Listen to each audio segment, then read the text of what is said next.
Hey guys, here we are, Dr. Sean over at, well, we're doing stuff for anatomy and physiology. Today we're going to talk about bones and skeletons and stuff like that. So, we're going to go over skeletal systems. So skeletal system is pretty easy. There are 206 bones in the human body.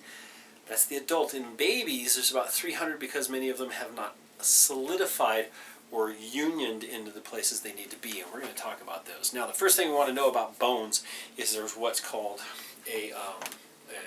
there's long bones, of course, and then there's flat bones. This is a scapula with a shoulder blade.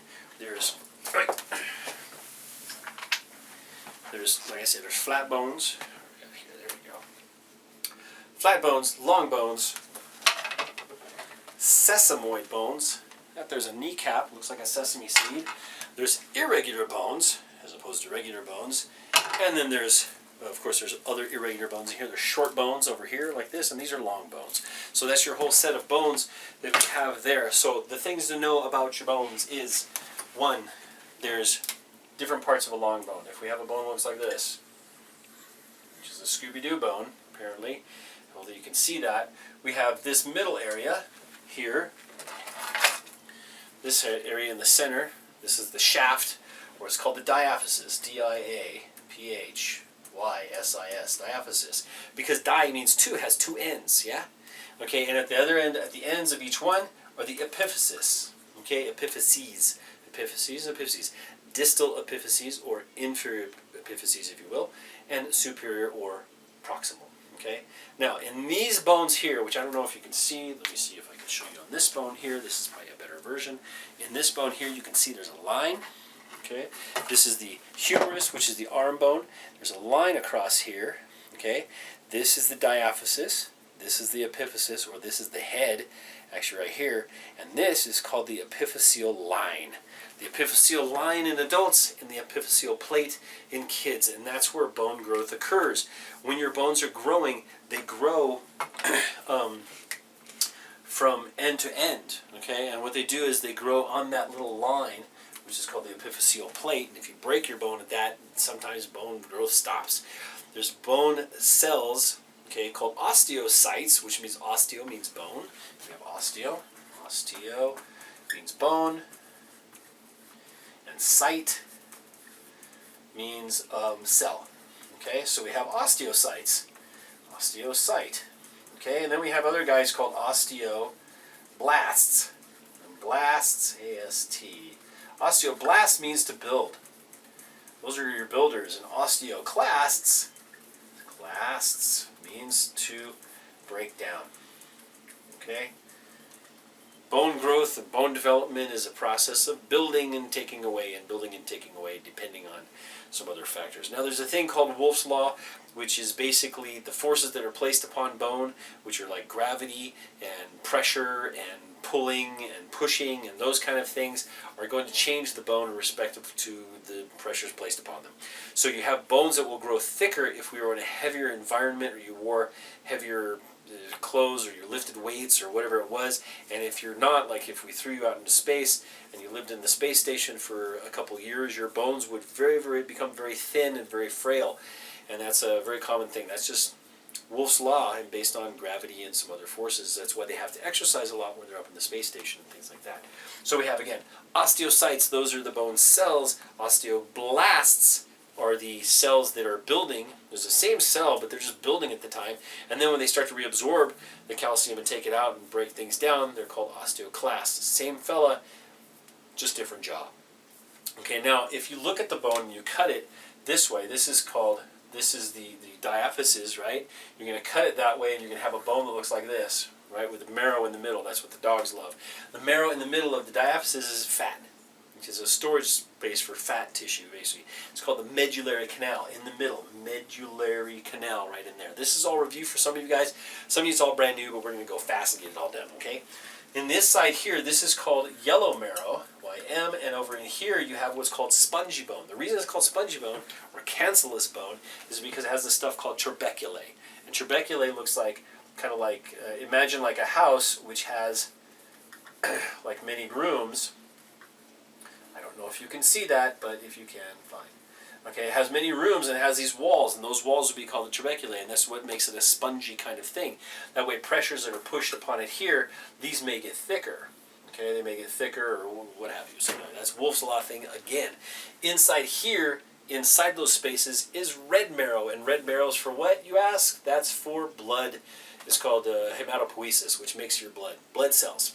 White blood cells, red blood cells, platelets, macrophage, all that kind of stuff. They all start in that kind of area, the spongy bone. Now you have a lot of spongy bone in the hips and the bigger ends of the bones. You do have some spongy bone up and through here in the head, underneath the head, and over in here and some other areas a little bit in the skull and stuff like that. The skull are flat bones or regular bones. So there we go. So we have epiphyses. Epiphysis is one. Epiphyses are two. Diaphysis is one. Okay, one diaphysis or diaphyses, which is the plural. We have osteocytes, which are bone cells. Osteoblasts, which are builders, and osteoclasts, which break things down. Okay. Now, each one of those osteocytes, they live in a place called an osteon, or actually, they live in a place called a lacunae. A lacunae is like a little open space. Basically, it means where you can see light. Lacunae, anyway, it's based on that word. It's a little tiny space that's connected by small little canals called canaliculi. And those cells, those little areas, the cells hang out in the lacunae, and then there's a little tube that goes to the next one so they can pass nutrients and pass out waste and stuff like that. Those are in concentric circles called an osteon, which you have one of these little areas here, you have a little tiny osteon in there, and in the middle is a central canal that goes up and down it, and then you have little side canals that go kind of canaliculi. They used to be called Volkmann's canals, which were vertical, and horizontal were I think Hoffman's canals, I can't remember, but Haversian canals, I think. I can't remember. It's an old term. We don't use those anymore, mostly. There is really good blood flow to bone, really good blood flow, and a lot of nerve supply to them. So in order to keep it going, basically. So if you break a bone, you're going to lose a significant amount of blood. If you break both femurs, the thigh bones, you can lose enough blood inside that space to cause you go into what's called hypovolumic shock. Okay, and so that's why they used to use things called mast trousers, which are military anti-shock trousers, and they put these pneumatic trouser pants on you, and they pump them up with air, and that would keep the blood up in your body in case you're all bashed up down there. But they don't use them very much anymore, as far as I know. Maybe they do. I don't know. They keep changing the rules. Since I was a medic back in 2001 and on to 2010. We weren't allowed to use them, but they'd always teach us about them unless you were like an air medic or something like that. So we didn't have those. But anyway, there we go. So this is the basics of the whole thing. Medullary canal, we have yellow marrow in the epiphyses down here. We have the spongy bone, which we have red marrow, and that's going to be for hematopoiesis, which is blood cells, right? Now that's stimulated by the kidneys, which we did before in urinary. You can go look at that. The kidneys will release a hormone called erythropoietin. Erythropoietin will stimulate this marrow to start building more blood, depending on the blood volume and blood consistency and stuff like that. 206 bones. Sometimes people have more, sometimes people have less. Those are called normal variants. Sometimes they're just anomalies. Of course, someone who's missing an arm will be missing a whole bunch of them. Now, if you look at 206, you're going to freak out and go like, that's a lot of bones to remember, but it really isn't. Because if you look at the fingers, these fingers here are called phalanges, okay, and you have phalange bones. We have 1, 2, 3, 4, 5, 6, 7, 8, 9, 10, 11, 12, 14 on each hand. That's 28. And the toes are exactly the same. That's 54 bones. So 206 minus 54, whatever the heck that is. Then you have 12 ribs on either side. Okay, so there's 12 ribs on each side. That's 24 total ribs. That's 50, 70, almost 80 bones right there. Then you have 7 cervical, 7 thoracic, 7 cervical, 12 thoracic, and 5 lumbar vertebra. And then you've got, of course, these guys in here. These are called the metacarpals. Here the hand bones. There's 5 on each side. That's 10. And there's 2 feet, of course. So you have that's 20 more. We're starting to add these up. You see how that is? There's not a whole lot of bones in there if you really start counting them that way. And other things too, you have 8 carpal bones, which are the wrist ones here. You have 2 bones up here, 1 bone here in the back, all this kind of jazz. We'll go over those 22 bones in the skull, and we'll go over those as well. You have 3 on each side in the inner ear. We've also got, those are the smallest ones. The biggest bones, of course, are the femurs. That's the thigh bone, which I dropped on the floor. I'm not going to get. And what else do we have? basically that's it. I finally got the dry erase board. I'm actually at my office. You have some glare because it's nice and cold outside. And that's going to start the basics of the whole skeletal system. Okay, each bone has its own name, of course. Some of them are based on, usually on shape is what they're named, like cuneiform and triquetrium and some other things like that. Navicular is like a shaped like a boat, kind of. So we have those. I'll go over the skull independently. We'll go over probably the ribs. I'll do either a drawing, or you can look back on some of the other drawings that I've done. Here we go. So diaphysis. No, the long bones have diaphyses and epiphyses. Most bones have something like that, but it's really typical to use it for a long bone, which is like a femur or humerus or whatever the heck they are. Other than that, look through your book. Go through, I think most of your testing in this class will be probably on some of the Haversian system. That's what they call Haversian canals. The Haversian system and that kind of stuff, and the way the osteon works. The osteon is kind of the place where all of the bone growth occurs, and there are these like concentric rings around the central canal. There's also, forgot to mention totally, on the outside of your bone is what's called a periosteum. The endosteum is on the inside of that canal, the medullary canal, or it's called medullary canal, or the osteo canal, whatever.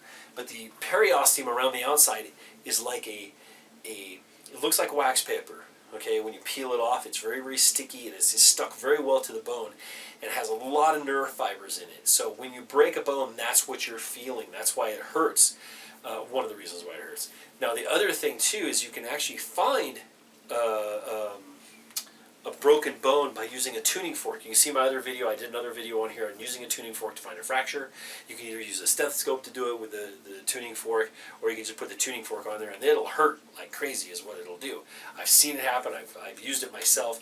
It's pretty easy to do if you don't have an x-ray, or x-ray has showed it negative, and then you can redo it, which is actually what happened with me, or patients anyway. So periosteum is that covering on the outside.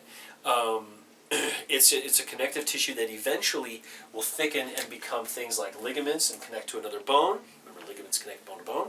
Or it becomes a tendon and attaches to a muscle. So there we go. We got some articulation stuff started up. We'll talk a little bit more about the other parts there. I think it's been about like 12 minutes. This is longer than usual. And then I'm going to go into the next part, which I think is going to be skull. And I'll have a skull for you, and we'll go over that piece by piece. So this is Dr. Sean signing off. You guys do your homework and do your discussion boards. I'll be looking at those. We will have our regular class, if you're on that system, Wednesday morning at 8 o'clock.